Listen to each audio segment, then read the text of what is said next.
Okay, in this session today we are going to begin with the topic variations.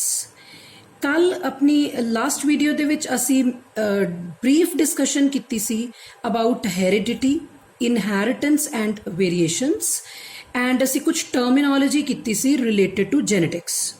ਸੋ ਅੱਜ ਅਸੀਂ ਜਿਹੜਾ topic start ਕਰਾਂਗੇ ਉਹ ਵੀ ਇੱਕ ਬਰੀਫਲੀ ਅਸੀਂ ਦੇਖਾਂਗੇ what are variations and its various types, right? So what are variations? Variations ਕੀ ਹੁੰਦੀਆਂ? ਜਦੋਂ ਪੇਰੈਂਟਸ ਤੋਂ ਆਫਸਪ੍ਰਿੰਗ ਬਣਦੇ ਨੇ, ਰਾਈਟ, ਨੈਕਸਟ ਜਨਰੇਸ਼ਨ ਆਉਂਦੀ ਹੈ. ਸੋ ਜਿਹੜੇ ਆਫਸਪ੍ਰਿੰਗਸ ਹੁੰਦੇ ਨੇ ਉਹ ਆਪਸ ਵਿੱਚ ਤੇ ਪੇਰੈਂਟਸ ਦੇ ਨਾਲੋਂ ਉਹਨਾਂ ਦੇ ਵਿੱਚ ਕੁਛ ਨਾ ਕੁਛ ਡਿਫਰੈਂਸਿਸ ਹੁੰਦੇ ਨੇ. ਨਾ ਤਾਂ ਆਫਸਪ੍ਰਿੰਗਸ ਆਪਸ ਵਿੱਚ ਨਾ ਉਹ ਆਪਣੇ ਪੇਰੈਂਟਸ ਦੇ ਨਾਲ 100% ਰਿਜ਼ੈਂਬਲ ਕਰਦੇ ਨੇ. ਦੇ differ, right? those differences shown by the individuals among themselves and with the parents, those differences are called as variations. ਉਹਨਾਂ differences ਨੂੰ ਅਸੀਂ ਕੀ ਬੋਲਦੇ ਹਾਂ? variations, right? ਜਿਹੜੇ parents ਜਿਨ੍ਹਾਂ ਪੇਰੈਂਟਸ ਤੋਂ ਆਫਸਪ੍ਰਿੰਗ ਮੀਨਸ ਬੱਚੇ, ਨੈਕਸਟ ਜਨਰੇਸ਼ਨ, ਡਾਟਰਸ, ਜਿਹੜੇ ਆਫਸਪ੍ਰਿੰਗਸ ਬਣਦੇ ਨੇ ਦੇ ਡਿਫਰ, ਆਪਸ 'ਚ ਵੀ ਅਲੱਗ-ਅਲੱਗ ਹੁੰਦੇ ਨੇ ਔਰ ਉਹਨਾਂ ਆਪਣੇ ਪੇਰੈਂਟਸ ਤੋਂ ਵੀ ਉਹਨਾਂ 'ਚ ਕੁਝ ਡਿਫਰੈਂਸਿਸ ਆਉਂਦੇ ਨੇ. That is called as variations. Similarities ਵੀ ਹੁੰਦੀਆਂ ਨੇ ਬਟ ਡਿਫਰੈਂਸਿਸ ਵੀ ਹੁੰਦੇ ਨੇ, right? So next is types of variations. On the basis of nature of cell ਕਿਵੇਂ ਦੇ ਹੁੰਦੇ ਨੇ ਜਾਂ ਕਿਹੜੇ ਸੈੱਲਸ ਦੇ ਵਿੱਚ ਵੇਰੀਏਸ਼ਨਸ ਆਉਂਦੀਆਂ ਨੇ? ਵੇਰੀਏਸ਼ਨਸ ਦੋ ਤਰ੍ਹਾਂ ਦੀਆਂ ਹੁੰਦੀਆਂ basically. Number 1 is somatic or somatogenic variations. Number 2 is germinal or blastogenic variations. ਦੋ ਤਰ੍ਹਾਂ ਦੀਆਂ ਵੇਰੀਏਸ਼ਨਸ ਹੁੰਦੀਆਂ ਨੇ. ਸਭ ਤੋਂ ਪਹਿਲੀ ਤਰ੍ਹਾਂ ਦੀ ਵੇਰੀਏਸ਼ਨ ਹੈ somatic or somatogenic variations. Students, if you remember, ਅਸੀਂ +1 ਦੇ ਵਿੱਚ ਡਿਸਕਸ ਕਰ ਚੁੱਕੇ ਹਾਂ ਆਲਰੇਡੀ. somatic cells ਕਿਹੜੇ ਹੁੰਦੇ ਨੇ? somatic cells ਹੁੰਦੇ ਨੇ ਸਾਡੇ ਬੋਡੀ ਦੇ ਸੈਲਸ. germ cells और germinal cells ਕਿਹੜੇ ਹੁੰਦੇ ਨੇ? ਸਾਡੇ sex cells which are related to sexual reproduction. ਸੋ ਸਭ ਤੋਂ ਪਹਿਲਾਂ ਅਸੀਂ ਕਰਾਂਗੇ somatic और somatogenic variations. somatic variations ਕੀ ਨੇ? ਜਿਹੜੀਆਂ ਵੇਰੀਏਸ਼ਨਸ ਇੱਕ ਤਾਂ ਸਾਡੇ ਬੋਡੀ ਦੇ ਸੈਲਸ ਵਿੱਚ ਚੇਂਜਸ ਆਉਂਦੀਆਂ ਨੇ. ਕੁਝ ਓਬਵੀਅਸ ਜੀ ਗੱਲ ਹੈ, ਮੈਂ ਤੁਹਾਨੂੰ ਹੁਣੇ ਦੱਸ ਕੇ ਹਟੀਆਂ ਕਿ these variations occurs in somatic cells. Number 2, ਇਹ ਜਿਹੜੀਆਂ ਵੇਰੀਏਸ਼ਨਸ ਨੇ ਇਹ ਇਨਹੈਰਿਟ ਨਹੀਂ ਕਰਦੀਆਂ. ਓਬਵੀਅਸਲੀ ਜਿਹੜੀ ਚੀਜ਼ ਬੋਡੀ ਸੈਲ, ਸਾਡੀ ਬੋਡੀ ਦੇ ਸੈਲਸ ਦੇ ਵਿੱਚ ਜਿਹੜੀਆਂ ਚੇਂਜਸ ਆਈਆਂ ਨੇ ਉਹ ਨੈਕਸਟ ਜਨਰੇਸ਼ਨ 'ਚ ਨਹੀਂ ਜਾਣਗੀਆਂ, ਕਿਉਂਕਿ ਨੈਕਸਟ ਜਨਰੇਸ਼ਨ 'ਚ ਸਿਰਫ ਕੌਣ ਜਾਂਦਾ ਹੈ? ਗੈਮੀਟਸ. ਤੋਂ ਗੈਮੀਟਸ ਤੋਂ ਤਾਂ ਫਿਰ ਸੈਕਸ਼ੂਅਲ ਸੈਲਸ ਵਿੱਚ ਚੇਂਜਸ ਵਾਲੇ ਅੱਗੇ ਜਾਣਗੇ. ਸੋ ਸੱਚ ਵੇਰੀਏਸ਼ਨਸ ਆਰ ਨਾਟ ਇਨਹੈਰੀਟੈਂਟ. ਜਿਹੜੀਆਂ ਸੋਮੈਟਿਕ ਵੇਰੀਏਸ਼ਨਸ ਨੇ ਉਹ ਇਨਹੈਰਿਟ ਨਹੀਂ ਕਰਦੀਆਂ, ਨੈਕਸਟ ਜਨਰੇਸ਼ਨ 'ਚ ਨਹੀਂ ਜਾਂਦੀਆਂ. ਐਂਡ ਇਹ ਜਿਹੜੀਆਂ ਵੇਰੀਏਸ਼ਨਸ ਨੇ ਅਸੀਂ ਬਰਥ ਲੈਣ ਤੋਂ ਬਾਅਦ ਆਪਣੇ ਲਾਈਫ ਟਾਈਮ ਦੇ ਵਿੱਚ ਐਕਵਾਇਰ ਕਰਦੇ ਹਾਂ ਔਰ ਇਹਨਾਂ ਵੇਰੀਏਸ਼ਨਸ ਨੂੰ ਇਸੀ ਕਰਕੇ ਐਕਵਾਇਰਡ ਵੇਰੀਏਸ਼ਨਸ ਵੀ ਕਿਹਾ ਜਾਂਦਾ ਹੈ. ਇਹ ਅਸੀਂ ਜਦੋਂ ਜੰਮਦੇ ਹਾਂ ਉਦੋਂ ਨਾਲ ਲੈ ਕੇ ਨਹੀਂ ਆਉਂਦੇ, ਸਾਨੂੰ ਸਾਡੇ ਪੇਰੈਂਟਸ ਤੋਂ ਇਹ ਵੇਰੀਏਸ਼ਨਸ ਚੇਂਜਸ ਨਹੀਂ ਮਿਲਦੀਆਂ. ਇਹ ਲਾਈਫ ਲੌਂਗ ਜਦੋਂ ਸਾਡੀ ਲਾਈਫ ਅੱਗੇ ਨੂੰ ਵੱਧਦੀ ਹੈ, ਲਾਈਫ ਟਾਈਮ ਦੇ ਵਿੱਚ ਜਿਹੜੀਆਂ ਚੇਂਜਸ ਆਉਂਦੀਆਂ ਨੇ, those R the somatic variations. ਇਹਨਾਂ ਦੇ ਕੁਝ ਕਾਜ਼ਸ, ਕਾਰਨ. Number 1, environment.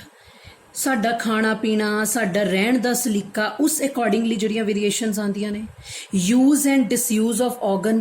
ਅਗਰ ਸਪੋਜ਼ ਇੱਕ ਸਾਇੰਟਿਸਟ ਨੇ, ਅਸੀਂ ਪੜ੍ਹਾਂਗੇ, ਇੱਕ ਐਕਸਪੈਰੀਮੈਂਟ ਕੀਤਾ ਸੀ ਕਿ ਅਗਰ ਕਿਸੇ ਆਰਗਨ ਨੂੰ, ਸਪੋਜ਼ ਅਸੀਂ ਆਪਣੀ ਇੱਕ ਬਾਂਹ ਨੂੰ ਸਾਰੀ ਲਾਈਫ ਲੌਂਗ ਬੰਨੀ ਰੱਖੀਏ ਔਰ ਉਹਨੂੰ ਯੂਜ਼ ਨਾ ਕਰੀਏ ਤਾਂ ਹਰ ਜਨਰੇਸ਼ਨ 'ਚ ਅਸੀਂ ਕੁਝ ਜਨਰੇਸ਼ਨ 'ਚ ਇੱਦਾਂ ਹੀ ਕਰਦੇ ਜਾਈਏ ਤਾਂ ਕੁਝ ਜਨਰੇਸ਼ਨ ਬਾਅਦ ਉਹ ਆਰਗਨ ਜਿਹੜਾ ਹੈ ਉਹ ਆਰਗਨ ਹੌਲੀ ਹੌਲੀ ਉਹ ਘਟਦਾ ਜਾਏਗਾ.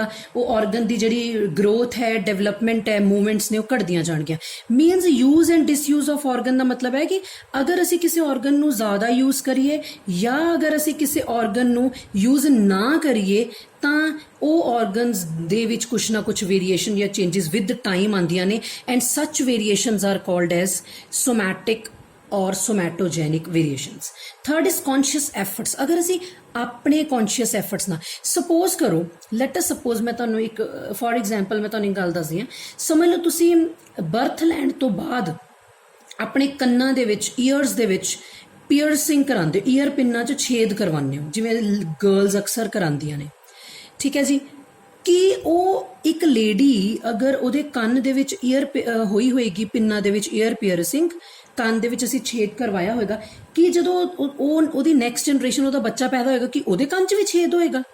ਨੋ, ਇਹ ਵੇਰੀਏਸ਼ਨਸ ਇਨਹੈਰਿਟ ਨਹੀਂ ਕਰਨਗੀਆਂ।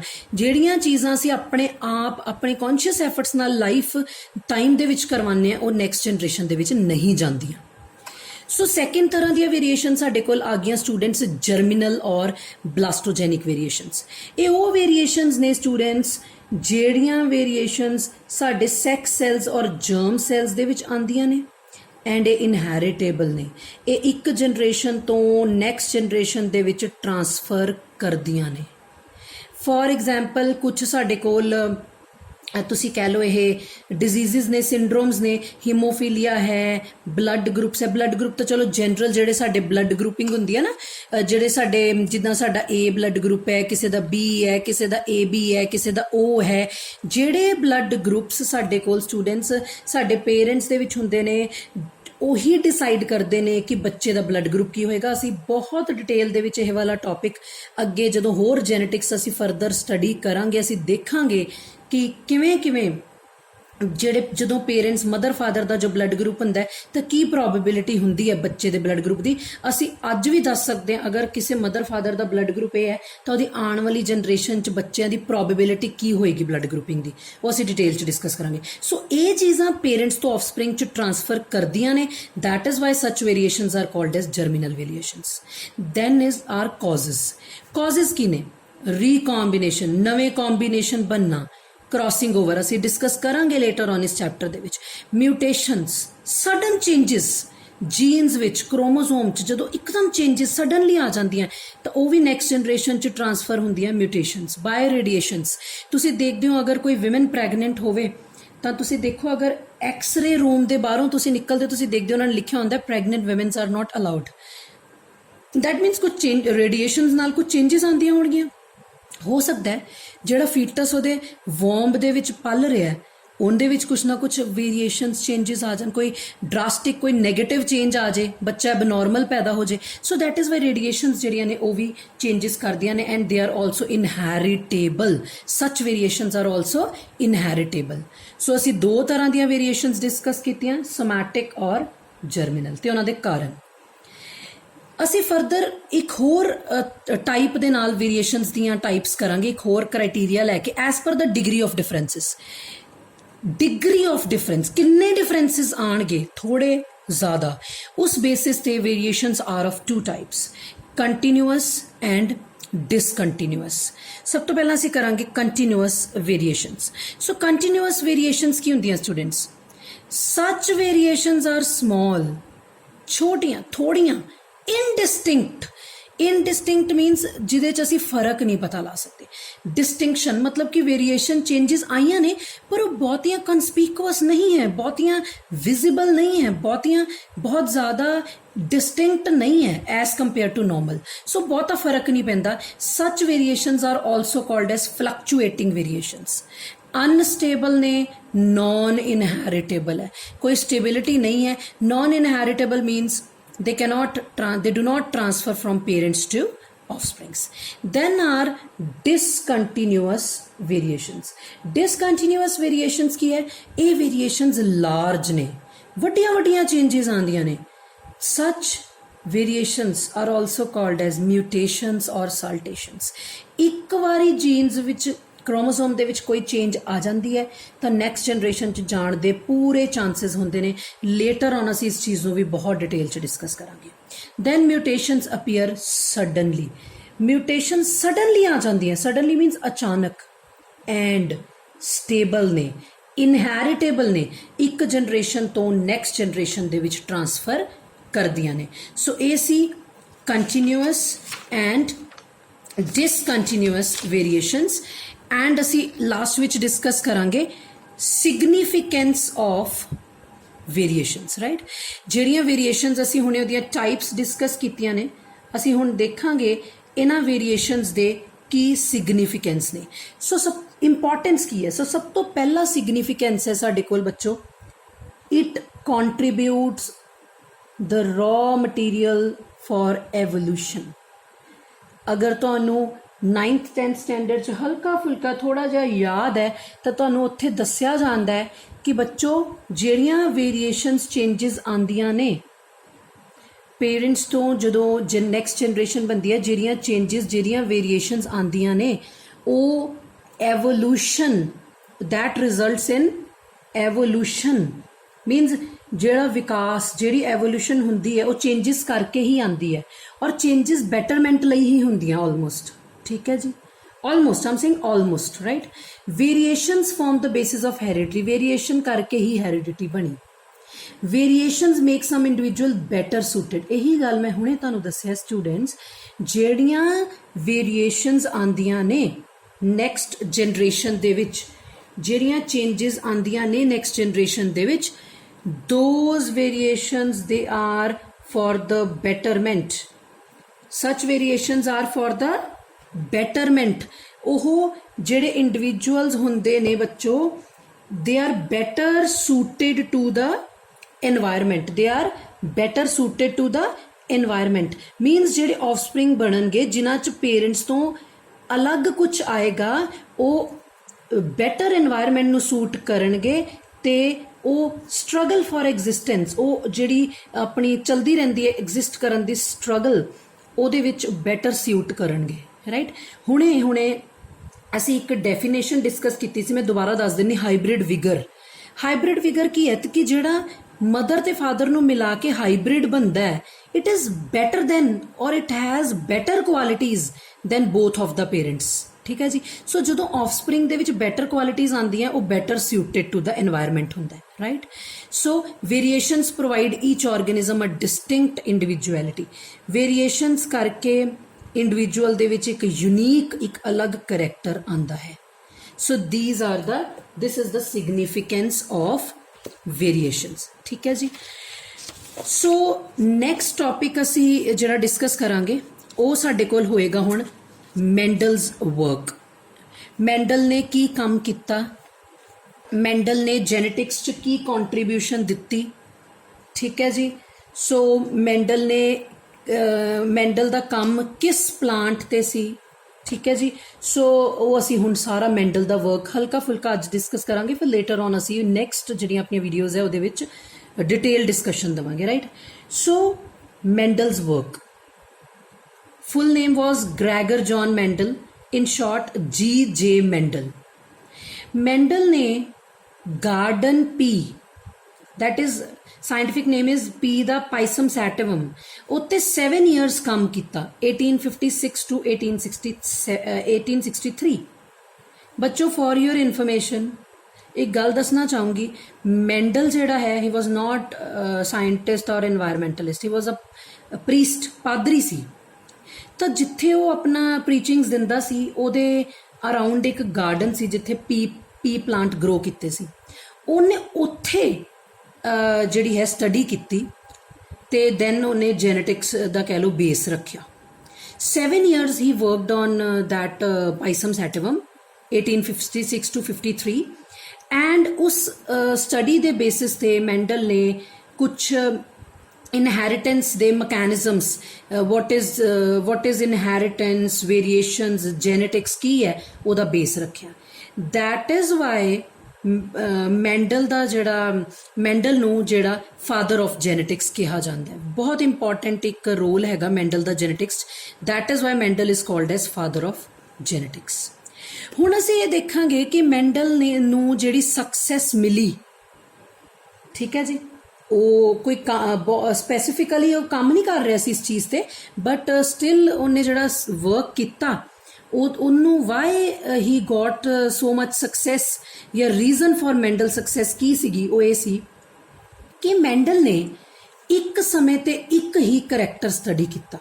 ਸਪੋਜ਼ ਮੈਂਡਲ ਨੇ ਹਾਈਟ ਆਫ ਪਲਾਂਟ ਜਿਹੜਾ ਪੀ ਪਲਾਂਟ ਹੈ ਦੀ ਹਾਈਟ ਸਟੱਡੀ ਕਰਨੀ ਸ਼ੁਰੂ ਕੀਤੀ ਤਾਂ ਇੱਕ ਸਮੇਂ ਤੇ ਉਹ ਹਾਈਟ ਨੂੰ ਹੀ ਸਟੱਡੀ ਕਰਦਾ ਸੀ ਇੱਕ ਜਨਰੇਸ਼ਨ ਤੋਂ ਨੈਕਸਟ ਜਨਰੇਸ਼ਨ ਡਿਵੈਲਪ ਕਰਾਉਂਦਾ ਸੀ, ਨੈਕਸਟ ਟੂ ਨੈਕਸਟ ਕਰਵਾਉਂਦਾ ਸੀ, ਤਾਂ ਸਿਰਫ ਇੱਕ ਹੀ ਕਰੈਕਟਰ ਨੂੰ ਇੱਕ ਸਮੇਂ ਤੇ ਸਟੱਡੀ ਕਰਦਾ ਸੀ। ਜਦੋਂ ਦੂਜਾ ਕਰੈਕਟਰ ਲੈਂਦਾ ਸੀ ਫਿਰ ਪਹਿਲਾਂ ਛੱਡ ਦਿੰਦਾ ਸੀ।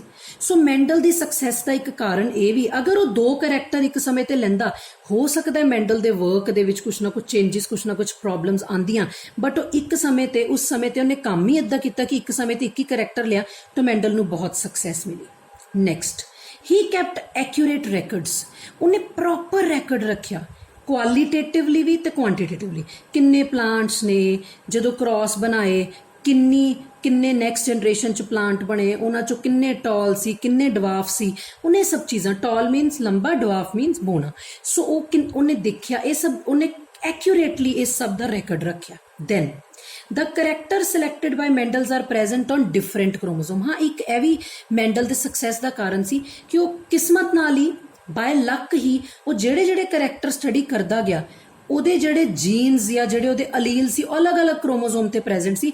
ਅਗਰ ਇੱਕੋ ਕ੍ਰੋਮੋਸੋਮ ਤੇ ਪ੍ਰੈਜ਼ੈਂਟ ਵਾਲੇ ਉਹ ਕਰੈਕਟਰ ਪੜ੍ਹਦਾ ਜਿਹਦੇ ਜੀਨਸ ਜਾਂ ਅਲੀਲਸ ਇੱਕੋ ਕ੍ਰੋਮੋਸੋਮ ਤੇ ਪ੍ਰੈਜ਼ੈਂਟ ਹੈ, ਦੈਨ ਮੈਂਡਲ ਨੂੰ ਫਿਰ ਵੀ ਕੁਛ ਨਾ ਕੁਛ ਜਿਹੜਾ ਹੈ ਉਹਦੇ ਜਿਹੜੇ ਪ੍ਰਿੰਸੀਪਲਸ ਜਾਂ ਰੂਲਸ ਨੇ ਉਹਨਾਂ 'ਚ ਕੁਛ ਨਾ ਕੁਛ ਚੇਂਜਸ ਆਉਂਦੀਆਂ। ਅਸੀਂ ਲੇਟਰ ਔਨ ਦੇਖਾਂਗੇ ਇਸ ਚੈਪਟਰ ਦੇ ਵਿੱਚ ਕਿ ਜਦੋਂ ਬਾਅਦ ਵਿੱਚ ਜਿਹੜੇ ਸਾਇੰਟਿਸਟ ਨੇ ਆਫਟਰ ਮੈਂਡਲ ਜਿਹੜਾ ਸਟੱਡੀ ਕੀਤਾ, ਮੈਂਡਲ ਦੇ ਜਿਹੜੇ ਕੰਮ ਨੂੰ ਹੋਰ ਅੱਗੇ ਵਧਾਇਆ, ਉਹ ਫਿਰ ਮੈਂਡਲ ਦੇ ਵਰਕ ਦੇ ਵਿੱਚ ਕੁਛ ਨਾ ਕੁਛ ਚੇਂਜਸ ਆਈਆਂ। ਠੀਕ ਹੈ ਜੀ। ਸੋ ਮੈਂਡਲ ਨੇ ਜਿਹੜੇ 7 ਪੇਅਰ ਆਫ ਕਰੈਕਟਰ, ਆਪਾਂ ਹੁਣੇ ਲੇਟਰ ਔਨ ਇਸ ਚੈਪਟਰ 'ਚ ਦੇਖਾਂਗੇ, ਮੈਂਡਲ ਨੇ ਪੀ ਪਲਾਂਟ ਦੇ ਕਿਹੜੇ ਕਰੈਕਟਰ ਸਟੱਡੀ ਕੀਤੇ, ਉਹ ਸਾਰੇ ਕੰਪਲੀਟ ਡੋਮੀਨੈਂਸ ਸ਼ੋ ਕਰਦੇ। ਕੰਪਲੀਟ ਡੋਮੀਨੈਂਸ ਕੀ ਹੈ ਅਸੀਂ ਹੁਣੇ ਡਿਸਕਸ ਕਰਾਂਗੇ। ਕੰਪਲੀਟ ਡੋਮੀਨੈਂਸ ਜਿਵੇਂ ਮੈਂ ਤੁਹਾਨੂੰ ਕੱਲ ਦੱਸਿਆ ਸੀ ਕਿ ਦੋ, ਸਮਝ ਲਓ ਇੱਕ ਜੀਨ ਦੀਆਂ ਦੋ ਅਲੀਲਸ ਹੈ, ਇੱਕ ਕੈਪੀਟਲ ਟੀ ਹੈ, ਇੱਕ ਸਮਾਲ ਟੀ ਹੈ।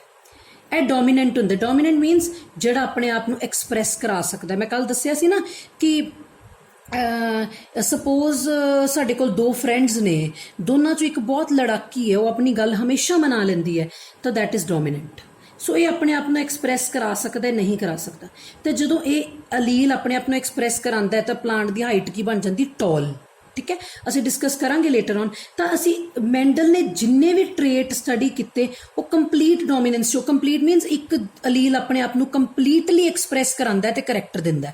ਪਰ ਮੈਂਡਲ ਤੋਂ ਬਾਅਦ ਜਿਹੜਾ ਕੰਮ ਆਇਆ ਉਹਦੇ ਵਿੱਚ ਆਪਾਂ ਕੰਪਲੀਟ ਡੋਮੀਨੈਂਸ ਨੂੰ ਹਲਕਾ ਜਿਹਾ ਚੇਂਜ ਵੀ ਕਰਾਂਗੇ। ਸਾਇੰਟਿਸਟ ਨੇ ਕੀਤਾ, ਆਪਾਂ ਲੇਟਰ ਔਨ ਦੇਖਾਂਗੇ। ਉਸ ਤੋਂ ਬਾਅਦ ਮੈਂਡਲ ਨੇ ਪਹਿਲੀ ਵਾਰੀ ਸਟੈਟਿਸਟੀਕਲ ਮੈਥਡ, ਅਸੀਂ ਮੈਥਮੈਟਿਕਸ ਵਿੱਚ ਵੀ ਪੜ੍ਹਦੇ ਹਾਂ ਸਟੈਟਸ, ਇਕਨੋਮਿਕਸ ਵਿੱਚ ਵੀ ਆਉਂਦੀ ਹੈ, ਸਟੈਟਿਸਟੀਕਲ ਮੈਥਡ ਯੂਜ਼ ਕੀਤੇ ਆਪਣੇ ਰਿਜ਼ਲਟ ਨੂੰ ਐਨਾਲਾਈਜ਼ ਕਰਨ ਲਈ। ਸੋ ਇਹਨਾਂ ਕੁਝ ਰੀਜ਼ਨਸ ਦੇ ਕਰਕੇ ਮੈਂਡਲ ਨੂੰ ਬਹੁਤ ਸਕਸੈਸ ਮਿਲੀ। ਇੱਕ ਨੋਟ ਹੈ, ਉਹਨੂੰ ਆਪਾਂ ਦੇਖ ਲੈਣਾ। ਮੈਂਡਲ 22 ਜੁਲਾਈ 1822 ਆਸਟਰੀਆ ਦੇ ਵਿੱਚ ਬੌਰਨ ਹੋਇਆ। 1856 ਦੇ ਵਿੱਚ ਉਹਨੇ ਆਪਣੇ ਐਕਸਪੈਰੀਮੈਂਟ ਸਟਾਰਟ ਕੀਤੇ। 1865 ਦੇ ਵਿੱਚ ਮੈਂਡਲ ਨੇ ਇੱਕ ਪੇਪਰ ਪ੍ਰੈਜ਼ੈਂਟ ਕੀਤਾ। ਉਸ ਪੇਪਰ ਦਾ ਨਾਮ ਸੀ experiment in plant hybridisation. But ਇੱਕ ਅਨਲੱਕੀਲੀ ਬਹੁਤ ਹੀ ਉਹਦੇ ਨਾਲ ਜਿਹੜੀ ਗੱਲ ਹੋਈ, ਮੈਂਡਲ ਦਾ ਵਰਕ ਬਹੁਤ ਸਾਲਾਂ ਲਈ ਅਨਨੋਟਿਸ ਗਿਆ। ਮੈਂਡਲ ਦੇ ਕੰਮ ਨੂੰ ਪਹਿਚਾਨ ਨਹੀਂ ਮਿਲੀ। ਮੈਂਡਲ ਦੇ ਕੰਮ ਨੂੰ ਪਹਿਚਾਨ ਉਹਦੀ ਡੈਥ ਤੋਂ ਬਾਅਦ ਮਿਲੀ। ਪਹਿਲਾਂ ਉਹਨੇ ਜਿੰਨਾ ਕੰਮ ਕੀਤਾ ਉਹ ਬਹੁਤਾ ਫੇਮਸ ਨਹੀਂ ਹੋਇਆ। 1900 ਦੇ ਵਿੱਚ ਹਿਊਗੋ ਡੀਵਰੀਜ਼, 3 ਸਾਇੰਟਿਸਟ ਸੀ, Hugo de Vries, Carl Correns and Erich Tschermak, rediscovered his findings. ਇਹਨਾਂ ਤਿੰਨਾਂ ਸਾਇੰਟਿਸਟ ਨੇ ਮੈਂਡਲ ਦੇ ਕੰਮ ਨੂੰ ਰੀਡਿਸਕਵਰ ਕੀਤਾ ਤੇ ਮੈਂਡਲ ਦੇ ਲਾਅ ਨੂੰ ਦੁਨੀਆ ਦੇ ਸਾਹਮਣੇ ਲੈ ਕੇ ਆਏ। ਮੈਂਡਲ ਦਾ ਕੰਮ ਜਿਹੜਾ ਵਿਚਾਰੇ ਨੇ ਕੀਤਾ ਸੀ ਉਹ ਅਨਨੋਟਿਸਡ ਬਹੁਤ ਸਾਲਾਂ ਲਈ ਰਹਿ ਗਿਆ। ਠੀਕ ਹੈ ਜੀ। ਸੋ ਨੈਕਸਟ ਸਾਡੇ ਕੋਲ ਆ ਗਿਆ ਕਿ ਮੈਂਡਲ ਨੇ, ਦੇਖੋ ਮੈਂ ਤੁਹਾਨੂੰ ਹੁਣੇ ਕਿਹਾ ਬਾਏ ਲੱਕ ਮੈਂਡਲ ਦਾ ਜਿਹੜਾ ਵਰਕ ਸੀਗਾ, ਕੁਝ ਰੀਜ਼ਨਸ ਕਰਕੇ ਮੈਂਡਲ ਦਾ ਵਰਕ ਸਕਸੈਸਫੁਲ ਰਿਹਾ।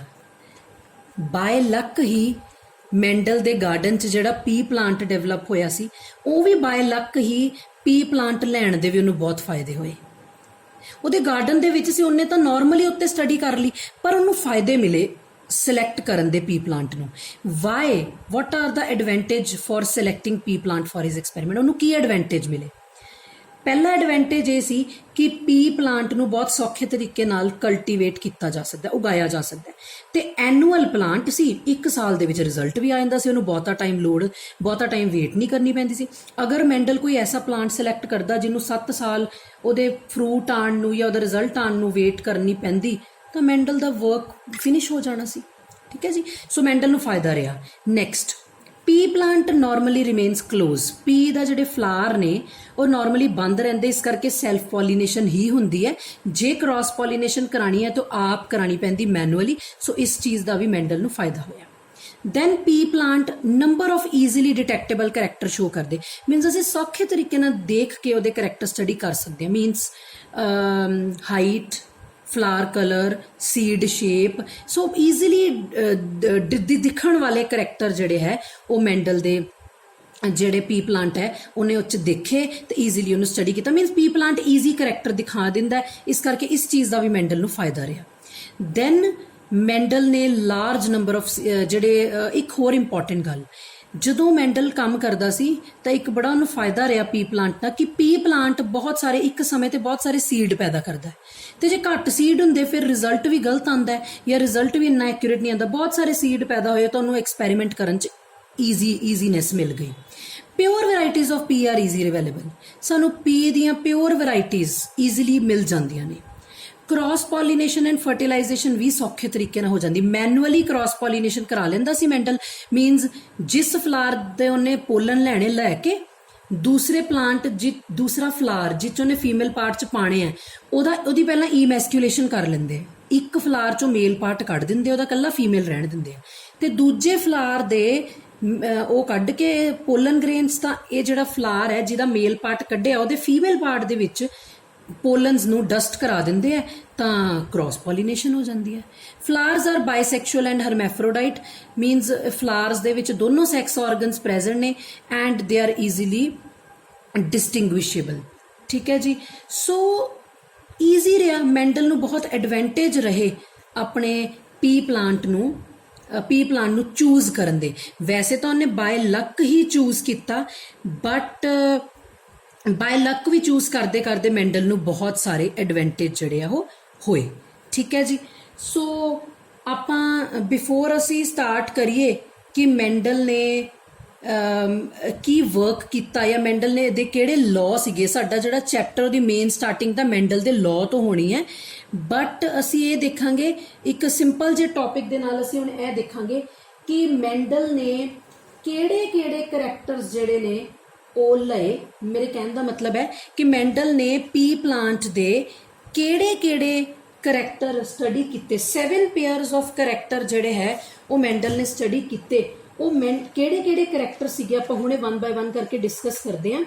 ਮਤਲਬ ਕਿ 7 ਪੇਅਰ ਆਫ ਕਰੈਕਟਰ ਮੈਂਡਲ ਨੇ ਲਏ, ਉਸ ਤੋਂ ਬਾਅਦ ਮੈਂਡਲ ਨੇ ਆਪਣੇ ਰੂਲਸ ਜਾਂ ਆਪਣੇ ਪ੍ਰਿੰਸੀਪਲਸ ਦਿੱਤੇ। ਉਹ 7 ਕਰੈਕਟਰ ਕਿਹੜੇ ਸੀਗੇ ਅਸੀਂ ਵਿਦ ਡਾਇਗਰਾਮ ਇਸ ਚੀਜ਼ ਨੂੰ ਓਬਜ਼ਰਵ ਕਰਾਂਗੇ ਹੁਣੇ। ਸੋ 7 ਕਰੈਕਟਰ ਦੇ ਵਿੱਚ ਸਭ ਤੋਂ ਪਹਿਲਾ ਜਿਹੜਾ ਕਰੈਕਟਰ ਆਂਦਾ ਹੈ ਉਹ ਸਾਡੇ ਕੋਲ ਹੈਗਾ ਸਟੂਡੈਂਟਸ, ਅਸੀਂ ਇੱਕ ਡਾਇਗਰਾਮ ਦੇ ਨਾਲ ਹੁਣੇ ਦੇਖਾਂਗੇ। ਇਹ 7 ਪੇਅਰ ਆਫ ਕਰੈਕਟਰ ਮੈਂਡਲ ਨੇ ਲਏ। ਫਸਟ ਕਰੈਕਟਰ ਵਾਜ਼ ਸੀਡ ਸ਼ੇਪ। ਦੋ ਤਰ੍ਹਾਂ ਦੇ, ਦੇਖੋ ਮੈਂ ਤੁਹਾਨੂੰ ਕੱਲ ਵੀ ਦੱਸਿਆ ਸੀ ਜਦੋਂ ਅਸੀਂ ਸ਼ੁਰੂ ਹੀ ਕੀਤਾ ਸੀ ਚੈਪਟਰ, ਸੀ ਕਰੈਕਟਰ ਤੇ ਟ੍ਰੇਟ ਵਿੱਚ ਕੀ ਫਰਕ ਹੈ। ਆਹ ਸਾਰੇ ਕਰੈਕਟਰਸ ਨੇ, ਸੀਡ ਸ਼ੇਪ, ਸੀਡ ਕਲਰ, ਤੇ ਇਹ ਟ੍ਰੇਟ ਹੁੰਦੇ ਆ। ਸੀਡ ਦੀ ਸ਼ੇਪ ਕਿਹੜੀ ਹੈ? Round and wrinkle, these are the traits and this is the character. ਠੀਕ ਹੈ ਜੀ, ਕਰੈਕਟਰ, ਸੀਡ ਸ਼ੇਪ, ਕਿਹੜੇ ਦੋ ਸ਼ੇਪਸ ਨੇ? Round and wrinkled. Round is dominant, wrinkled is recessive. ਅੱਗੇ ਚੱਲਦੇ ਹਾਂ। ਸੀਡ ਕਲਰ, ਦੋ ਇਹ ਬਲੈਕ ਐਂਡ ਵਾਈਟ ਪਿਕਚਰ ਹੈ, ਬਟ ਤੁਸੀਂ ਇਮੈਜਿਨ ਕਰ ਲਓ ਸੀਡ ਯੈਲੋ ਕਲਰ ਦਾ ਹੁੰਦਾ ਹੈ ਤੇ ਗ੍ਰੀਨ ਕਲਰ ਦਾ। ਫਲਾਰ ਕਲਰ, ਜਿਹੜਾ ਪੀ ਪਲਾਂਟ ਹੁੰਦਾ ਉਹਦੇ ਫਲਾਰ ਦੇ ਦੋ ਕਲਰ ਹੁੰਦੇ, violet and white. Pod shape, ਜਿਹੜੀ ਉਹਦੀ ਫਲੀ ਹੁੰਦੀ ਹੈ ਉਹਦੀ shape full and constricted. Full means ਥੋੜੀ ਜਿਹੜੀ ਤੁਸੀਂ ਕਹਿ ਲਓ ਕੰਪਲੀਟਲੀ ਫੁੱਲੀ ਹੋਈ ਕਹਿ ਲਓ, ਇਹਨੂੰ ਇਨਫਲੇਟਡ ਵੀ ਕਹਿੰਦੇ ਆ। ਕਿਸੇ ਬੁੱਕ 'ਚ ਇਹਨੂੰ ਇਨਫਲੇਟਡ ਵੀ ਲਿਖਿਆ ਹੋਏਗਾ। ਕੰਸਟ੍ਰਿਕਟਡ ਮੀਨ ਥੋੜੀ ਜਿਹੀ ਸੁੰਗੜੀ ਹੋਈ। ਤੁਸੀਂ ਦੇਖ ਸਕਦੇ ਹੋ ਪਿਕਚਰ ਦੇ ਵਿੱਚ ਕਲੈਰਿਟੀ ਆ ਰਹੀ ਹੈ ਫੁੱਲ ਤੇ ਕੰਸਟ੍ਰਿਕਟਡ ਦੇ ਵਿੱਚ ਸਾਡੇ ਕੋਲ ਕੀ ਡਿਫਰੈਂਸ ਹੈ। Then we have green and yellow. ਜਿਹੜਾ ਪੌਡ ਹੁੰਦਾ ਹੈ, ਜਿਹੜੀ ਫਲੀ ਹੁੰਦੀ ਹੈ, ਗ੍ਰੀਨ ਵੀ ਹੋ ਸਕਦੀ ਹੈ ਐਂਡ ਯੈਲੋ ਵੀ ਹੋ ਸਕਦੀ ਹੈ। ਦੈਨ ਨੈਕਸਟ ਫਲਾਰ ਦੀ ਪੋਜੀਸ਼ਨ। ਸਟੂਡੈਂਟਸ ਪੋਜੀਸ਼ਨ ਸਮਝਣ ਲਈ ਤੁਹਾਨੂੰ ਡਾਇਗਰਾਮ ਦੇਖਣੀ ਪਏਗੀ। ਦੇਖੋ ਪਹਿਲਾਂ ਮੈਂ ਟਰਮੀਨਲ ਦੱਸ ਦਿੰਨੀ ਆ, ਜਿਹੜਾ ਰਿਸੈਸਿਵ ਟ੍ਰੇਟ ਹੈ। ਟਰਮੀਨਲ ਹੁੰਦਾ ਹੈ, ਦੇਖੋ ਜਿਵੇਂ ਕੋਈ ਵੀ ਬ੍ਰਾਂਚ ਹੈ ਉਹਦੀ ਟਰਮੀਨਲ ਪੋਜੀਸ਼ਨ ਤੇ ਅਗਰ ਫਲਾਰ ਹੋਵੇ, ਕਿਨਾਰੇ ਤੇ ਐਂਡ ਤੇ, ਆ ਦੇਖੋ, ਠੀਕ ਹੈ, ਆ ਦੇਖੋ ਕੋਈ ਵੀ ਬ੍ਰਾਂਚ ਹੈ ਉਹਦੇ ਟਰਮੀਨਲ ਪੋਜੀਸ਼ਨ ਤੇ, ਮੇਨ ਬ੍ਰਾਂਚ ਹੈ ਚਾਹੇ ਸਾਈਡ ਬ੍ਰਾਂਚਸ ਨੇ, ਟਰਮੀਨਲ ਪੋਜੀਸ਼ਨ ਤੇ ਫਲਾਰ ਹੋਏਗਾ, ਇਹਨੂੰ ਅਸੀਂ ਕਹਿੰਦੇ ਆ ਫਲਾਰ ਦੀ position Ki terminal. This is axial. ਦੇਖੋ ਐਕਸੀਅਲ ਕੀ ਹੁੰਦੀ, ਐਕਸੀਅਲ ਪੋਜੀਸ਼ਨ ਹੁੰਦੀ ਹੈ, ਸਪੋਜ਼ ਇੱਥੇ ਕੋਈ ਚੀਜ਼ ਸਪੋਜ਼ ਮੈਂ ਗਰੋ ਕਰਾ ਰਹੀ ਹਾਂ, ਠੀਕ ਹੈ, ਇੱਥੇ ਮੇਨ ਬ੍ਰਾਂਚ ਹੈ, ਤੁਹਾਨੂੰ ਯਾਦ ਹੋਣਾ ਕਿ ਅਸੀਂ +1 ਚ ਕਰਦੇ ਹਾਂ, ਦੇਖੋ ਆਹ ਚੀਜ਼ ਹੈ, ਇਹ ਕਿਨਾਰੇ ਤੋਂ ਨਿਕਲੀ, ਠੀਕ ਹੈ ਜੀ। ਸੋ ਕਿਸੇ ਵੀ ਮੇਨ ਬ੍ਰਾਂਚ ਦਾ ਇਹ ਜਿਹੜਾ ਬ੍ਰਾਂਚ ਹੈ ਉਹਦੀ ਇਸ ਪੋਜੀਸ਼ਨ ਨੂੰ ਅਸੀਂ ਐਕਸੀਅਲ ਪੋਜੀਸ਼ਨ ਕਹਿੰਦੇ। ਜਦੋਂ ਐਕਸੀਅਲ ਪੋਜੀਸ਼ਨ ਤੇ ਫਲਾਰ ਗਰੋ ਕਰਦਾ ਹੈ, that position is called as axial. ਯਾਦ ਹੋਣਾ ਤੁਹਾਨੂੰ ਅਸੀਂ +1 ਚ ਕਰਦੇ ਹੁੰਦੇ, ਜਿਵੇਂ ਮੇਨ ਬ੍ਰਾਂਚ ਹੈ ਤਾਂ ਐਕਸੀਅਲ, ਐਕਸੀਅਲ ਇੱਕ ਅਸੀਂ ਟਰਮ ਜਿਹੜੀ ਆ ਉਹ ਯੂਜ਼ ਕਰਦੇ ਹਾਂ। ਦੈਨ ਸਾਡੇ ਕੋਲ ਆ ਗਈ ਸਟੈਮ ਦੀ ਹਾਈਟ ਜਾਂ ਪਲਾਂਟ ਦੀ ਹਾਈਟ ਕਹਿ ਲਓ ਤੁਸੀਂ, ਟਾਲ ਐਂਡ ਡਵਾਰਫ, ਠੀਕ ਹੈ ਜੀ।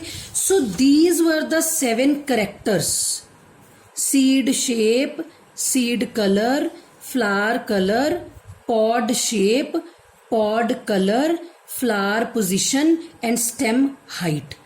These were the 7 characters ਜਿਹੜੇ ਮੈਂਡਲ ਨੇ ਆਪਣੇ ਐਕਸਪੈਰੀਮੈਂਟ ਦੇ ਵਿੱਚ ਜਿਹੜੇ ਸਟੱਡੀ ਕੀਤੇ ਸੀ 1 by 1 ਕਰਕੇ। ਸੋ ਇਹ ਕਰੈਕਟਰਸ ਦੇ ਨਾਲ ਸਟੱਡੀ ਕਰਨ ਤੋਂ ਬਾਅਦ ਮੈਂਡਲ ਨੇ ਫਿਰ ਆਪਣੇ ਪ੍ਰਿੰਸੀਪਲਸ ਔਰ ਆਪਣੇ ਲਾਅ ਦਿੱਤੇ, ਰਾਈਟ। ਸੋ ਅਸੀਂ ਨੈਕਸਟ ਆਪਣੀ ਵੀਡੀਓ ਦੇ ਵਿੱਚ ਮੈਂਡਲ ਦੇ ਲਾਅ ਡਿਸਕਸ ਕਰਾਂਗੇ ਕਿ ਮੈਂਡਲ ਨੇ ਕੀ ਪ੍ਰਿੰਸੀਪਲਸ ਜਾਂ ਕਿਹੜੇ ਲਾਅ ਦਿੱਤੇ। ਪਰ ਮੈਂ ਇੱਕ ਜਨਰਲ ਜਿਹਾ ਵਿਊ ਜਿਹੜਾ ਮੈਂਡਲ ਨੇ ਐਕਸਪੈਰੀਮੈਂਟ ਕੀਤਾ, ਉਹ ਜਨਰਲ ਇੱਕ ਵਿਊ ਹੈ, ਨੋ ਨੀਡ ਟੂ ਮਤਲਬ ਬਹੁਤ ਜ਼ਿਆਦਾ ਨਹੀਂ ਹੈ ਸੋਚਣ ਦੀ ਲੋੜ ਇੱਥੇ ਕੀ ਹੈ, ਬਟ ਇੱਕ ਹਲਕਾ ਫੁਲਕਾ ਜਿਹਾ ਹੈਗਾ ਕਿ ਮੈਂਡਲ ਨੇ ਆਪਣੇ ਐਕਸਪੈਰੀਮੈਂਟ 3 ਸਟੇਜਸ ਦੇ ਵਿੱਚ ਕੀਤੇ। ਕਿਵੇਂ ਕੀਤੇ? ਮੈਂਡਲ ਪਹਿਲਾਂ ਕੀ ਕਰਦਾ ਸੀ, ਪਿਓਰ ਪਲਾਂਟ ਸਿਲੈਕਟ ਕਰ ਲੈਂਦਾ ਸੀ, ਮਦਰ ਪਲਾਂਟ, ਫਾਦਰ ਪਲਾਂਟ ਔਰ ਮੇਲ ਪਲਾਂਟ, ਫੀਮੇਲ ਪਲਾਂਟ। ਉਹਦੀ ਆਪਸ 'ਚ ਕੀ ਕਰਾਂਦਾ ਸੀ, ਹਾਈਬ੍ਰਿਡਾਈਜੇਸ਼ਨ। ਹਾਈਬ੍ਰਿਡਾਈਜੇਸ਼ਨ ਕਰਨ ਤੋਂ ਬਾਅਦ ਪਹਿਲੀ ਜਨਰੇਸ਼ਨ ਜਿਹੜੀ ਬਣਦੀ ਸੀ, ਅਸੀਂ ਕੱਲ ਤੋਂ ਕ੍ਰੋਸਿਸ ਬਣਾਉਣੇ ਸਟਾਰਟ ਕਰਾਂਗੇ ਨੈਕਸਟ ਵੀਡੀਓ ਦੇ ਵਿੱਚ। ਸੋ ਉਹਦੇ ਵਿੱਚ ਅਸੀਂ ਦੇਖਾਂਗੇ F1 F2 ਜਨਰੇਸ਼ਨਸ ਕੀ ਹੁੰਦੀਆਂ ਨੇ। ਸੋ ਮੈਂਡਲ ਜਦੋਂ 2 ਪੀ ਪਲਾਂਟ ਨੂੰ ਕ੍ਰੋਸ ਕਰਾਂਦਾ ਸੀ, F1 ਜਨਰੇਸ਼ਨ ਬਣਦੀ ਸੀ, ਹਾਈਬ੍ਰਿਡਸ ਬਣਦੇ ਸੀ। ਫਿਰ ਹਾਈਬ੍ਰਿਡਸ ਦੀ ਸੈਲਫ ਪੋਲੀਨੇਸ਼ਨ ਹੁੰਦੀ, ਹਾਈਬ੍ਰਿਡ ਦੀ ਹਾਈਬ੍ਰਿਡ ਦੇ ਨਾਲ ਹੀ ਪੋਲੀਨੇਸ਼ਨ ਕਰਾ ਕੇ F2 F3 ਜਾਂ F4 ਜਨਰੇਸ਼ਨਸ ਡਿਵੈਲਪ ਕਰਾਈਆਂ ਜਾਂਦੀਆਂ ਸੀ। ਇਸ ਤਰੀਕੇ ਨਾਲ ਮੈਂਡਲ ਆਪਣੇ ਐਕਸਪੈਰੀਮੈਂਟ ਕਰਕੇ ਤੇ ਰਿਜ਼ਲਟਸ ਨਿਕਾਲਦਾ ਸੀ, ਤੇ ਉਹ ਜਿਹੜੇ ਰਿਜ਼ਲਟ ਹੈ ਇਨ ਦ ਫਾਰਮ ਆਫ ਲਾਅ ਔਰ ਪ੍ਰਿੰਸੀਪਲਸ ਬਾਅਦ ਵਿੱਚ ਸਾਡੇ ਸਾਹਮਣੇ ਆਏ। ਸੋ ਇੱਥੇ ਅਸੀਂ ਐਂਡ ਕਰਦੇ ਹਾਂ ਮੈਂਡਲ ਦਾ ਵਰਕ ਕਿ ਮੈਂਡਲ ਨੇ ਕਿਵੇਂ ਵਰਕ ਕੀਤਾ। ਸੋ ਨੈਕਸਟ ਵੀਡੀਓ ਦੇ ਵਿੱਚ ਅਸੀਂ ਡਿਸਕਸ ਕਰਾਂਗੇ ਅਬਾਊਟ ਦ ਮੈਂਡਲਸ ਲਾਅ।